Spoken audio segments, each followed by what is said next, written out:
শেষবারের মতো জাতিসংঘের সাধারণ পরিষদের অধিবেশনে ভাষণ দিলেন মার্কিন প্রেসিডেন্ট জো বাইডেন। বললেন, ক্ষমতার চেয়ে মানুষ গুরুত্বপূর্ণ।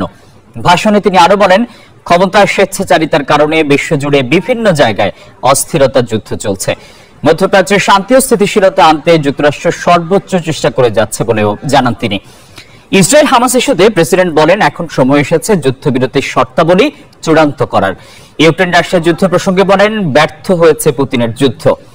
এদিকে বিশ্ব লেবাননকে আরেকটি গাজায় পরিণত করতে দিতে পারে না বলে জাতিসংঘের অধিবেশনে দেওয়া ভাষণে বললেন জাতিসংঘের মহাসচিব Antonio Guterres.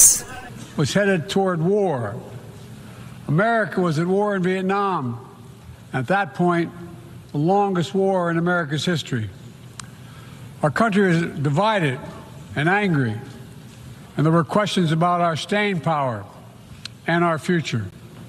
But even then, I entered public life not out of despair, but out of optimism. The United States and the world got through that moment. It wasn't easy or simple without